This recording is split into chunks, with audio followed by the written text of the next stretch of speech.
গঠনগত দিক থেকে বাক্যের বিভাজনে আমরা দেখব বাক্য মূলত চার প্রকার: সরল বাক্য, জটিল বাক্য, যৌগিক বাক্য, মিশ্র বাক্য।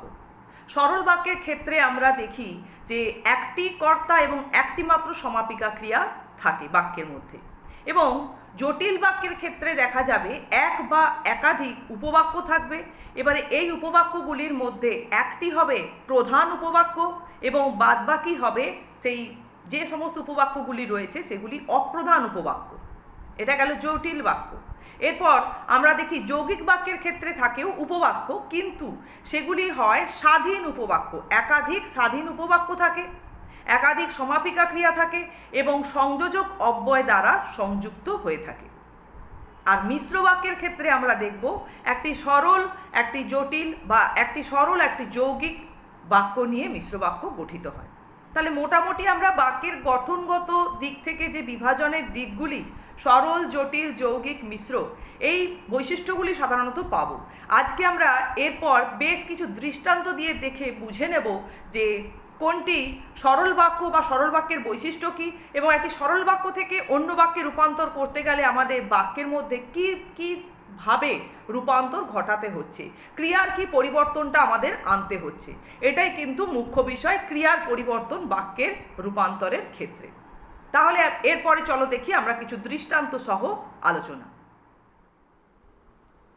দেখো প্রথম উদাহরণটিতে কি বলছে, কথাটা শুনে তপনের চোখ মার্বেল হয়ে গেল।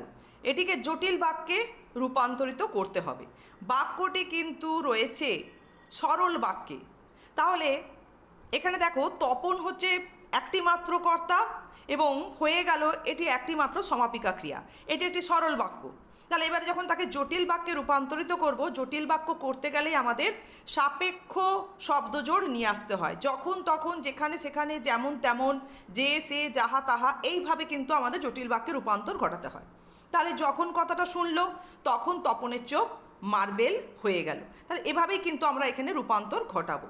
2 নম্বরের ক্ষেত্রে দেখো, কিন্তু নতুন মেশোকে দেখে জ্ঞানচক্ষু খুলে গেল তপনের। এটিকে যৌগিক বাক্যে রূপান্তরিত করতে হবে। দেখো এখানে কিন্তু বাক্যটা সরল বাক্যে রয়েছে।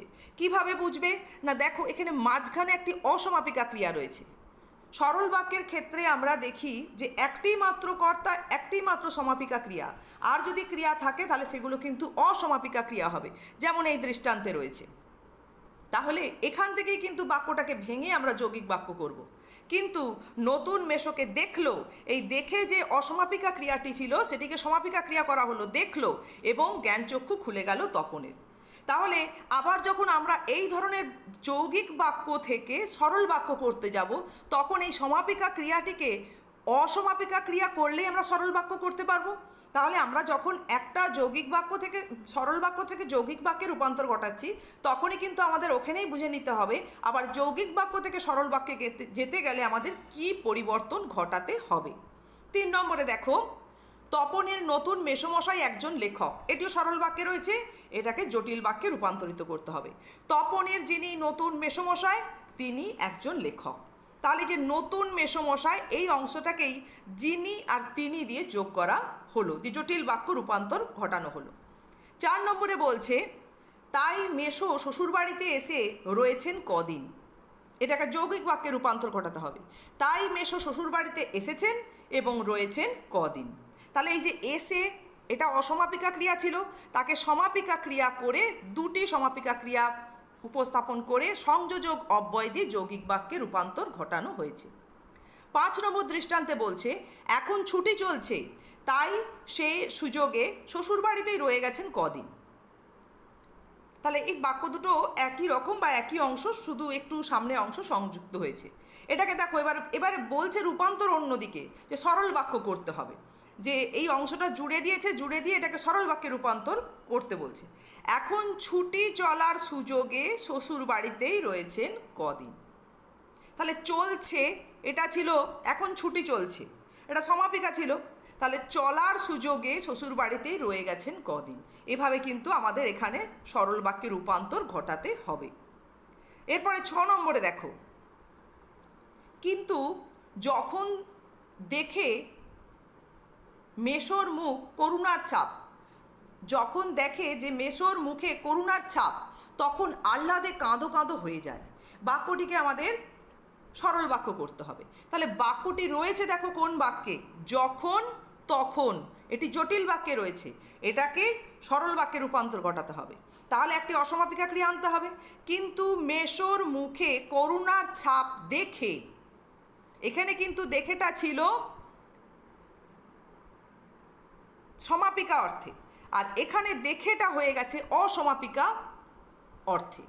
যে মেসোর মুখে করুণার ছাপ দেখে আহ্লাদে কাঁদো কাঁদো হয়ে যায়, তখন হয়ে যায়। তাহলে এই অংশটা আমরা বাকি অংশটা একইভাবে রাখবো, শুধু এখানে একটি অসমাপিকা ক্রিয়া আমাদের দিতে হবে, তবে আমরা সরল বাক্যে রূপান্তর ঘটাতে পারবো। এরপর দেখো 7 নম্বরে রয়েছে, তারপর ছুটি ফুরোলে মেসো গল্পটি নিয়ে চলে গেলেন। তাহলে বাক্যটি রয়েছে সরল বাক্যে, দেখতেই পাচ্ছ একটি সমাপিকা ক্রিয়া রয়েছে, এখানে এটি অসমাপিকা রয়েছে ফুরোলে। তাহলে এইখান থেকে আমাদের বাক্যটাকে ভাঙতে হবে যৌগিক বাক্য করতে গেলে। তারপর ছুটি ফুরোলো, ফুরোলেটা এখানে সরল বাক্যে অসমাপিকা ছিল, সেটাকেই আমরা এখানে সমাপিকা করলাম। তারপর ছুটি ফুরোলো এবং মেসো গল্পটি নিয়ে চলে গেলেন। দুটি সমাপিকা ক্রিয়া এই বাক্যে রয়েছে, সংযোজক অবয় দ্বারা সংযুক্ত, এটি যৌগিক বাক্য। 8 নম্বর বাক্যে বলছে, এক আসনে বসে লিখেও ফেললো আস্ত একটা গল্প, এটাকেও করতে হবে যৌগিক বাক্যে। তাই এখানেও দেখো এক আসনে বসলো মানে যে বসে, এটি ছিল অসমাপিকা ক্রিয়া, সেটাকেই এখানে সমাপিকা করা হলো। এক আসনে বসলো এবং লিখেও ফেললো আস্ত একটা গল্প। তাহলে যখন এই বাক্যটি দিয়ে তোমাদের সরল বাক্য করতে বলবে, তখন তোমরা এভাবেই করবে যে এক আসনে বসে লিখেও ফেললো আস্ত একটা গল্প। 9 নম্বর দৃষ্টান্তে দেখো, লেখার পর যখন পড়লো গায়ে কাঁটা দিয়ে উঠলো তপনের, এটাকে সরল বাক্য করতে হবে। তাহলে যে পড়লো, তাহলে যখন দেয়া আছে মানে এটি জটিল বাক্যে আছে, তাহলে পড়লো এইটাকে করতে হবে কি পড়ে, অসমাপিকা ক্রিয়া। লেখার পর পড়ে গায়ে কাঁটা দিয়ে উঠলো তপনের। 10 নম্বর বাক্যে দেখো, হঠাৎ ভয়ানক একটা উত্তেজনা অনুভব করে তপন, জটিল বাক্যে রূপান্তর ঘটাতে হবে। হঠাৎ এই উত্তেজনাটাকেই দেখো এখানে যে দিয়ে যোগ করা হচ্ছে, হঠাৎ যে উত্তেজনা অনুভব করে তপন তা ভয়ানক। তাহলে যে আর তা এই সাপেক্ষ শব্দজোড় দিয়ে এখানে জটিল বাক্যে রূপান্তর ঘটানো হলো।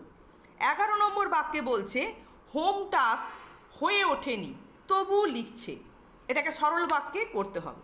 তাহলে হোম টাস্ক হয়ে না উঠলেও লিখছে, এই যে হয়ে ওঠেনি এটা ছিল সমাপিকা, কিন্তু হয়ে না উঠলেও, এখানে হয়েটা হয়ে গেছে অসমাপিকা। হোম টাস্ক হয়ে না উঠলেও লিখছে, লিখছেটা হচ্ছে এখানে একটি মাত্র সমাপিকা ক্রিয়া। সরল বাক্যে রূপান্তর এভাবে ঘটানো হলো। 12 নম্বর দৃষ্টান্ত দেখো, সকলেই একবার করে চোখ বোলায় আর বলে, সরল বাক্য করতে হবে। তাহলে এই যে বোলায়, এটাকেই নিয়ে আসতে হবে অসমাপিকা করে। সকলেই একবার করে চোখ বুলিয়ে বলে, বুলিয়ে এটা হয়ে গেছে অসমাপিকা ক্রিয়া, আর বলেটা হচ্ছে এখানে সমাপিকা ক্রিয়া। দেখো চোখ বোলানোটা একটা ক্রিয়া আর বলাটা একটা আলাদা ক্রিয়া, তাহলে চোখ বুলিয়ে এটা হয়ে গেছে অসমাপিকা ক্রিয়া, আর বলেটা হচ্ছে এখানে সমাপিকা ক্রিয়া।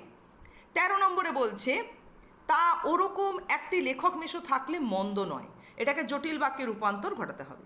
তা যদি ওরকম একটি লেখক মেশো থাকে তবে তা মন্দ নয়। তাহলে তা মানে তারটা হচ্ছে বাক্যে পূর্বেই থেকেই ছিল, এখানে যদি আর তবে এই সাপেক্ষ শব্দজোড় দিয়ে জটিল বাক্যে রূপান্তর ঘটানো হলো। 14 নম্বরে দেখো, যদি কখনো লেখা ছাপতে দেয় তো তপন নিয়ে গিয়ে দেবে। তাহলে এটা সরল বাক্যে করতে গেলেও অসমাপিকা ক্রিয়া একটা আনতে হবে। লেখা ছাপতে দিতে হলে, এই যে হলেটা হয়ে গেছে এখানে, মানে দিতে হলে এটা অসমাপিকা ক্রিয়া। লেখা ছাপতে দিতে হলে তপন নিজে গিয়ে দেবে, এই ওয়ার্ডটা নিয়ে নয় নিজে হবে, নিজে গিয়ে দেবে, এটা গেল সরল বাক্যে রূপান্তর। এরপরে আজকে লাস্ট দৃষ্টান্ত দেখো 15 নম্বরে, তপনকে যেন নিজের গল্প পড়তে বসে অন্যের লেখা লাইন পড়তে না হয়। কি বলছে না, জটিল বাক্যে রূপান্তর ঘটাতে হবে। যখন তপন নিজে গল্প পড়তে বসবে তখন যেন অন্যের লেখা লাইন পড়তে না হয়। তাহলে এখানে যখন আর তখন এই সাপেক্ষ শব্দজোড় দিয়ে বাক্যের জটিল বাক্যে রূপান্তর ঘটানো হলো। তাহলে এই গেল আজকে 15টি বাক্য সহ বা দৃষ্টান্ত সহ বাক্যের গঠনগত দিক থেকে রূপান্তরের নিয়ম কানুন সহযোগে আলোচনা। তোমরা ভালো করে এই নিয়মগুলো মাথায় রাখো আর এই দৃষ্টান্তগুলো অনুশীলন করো।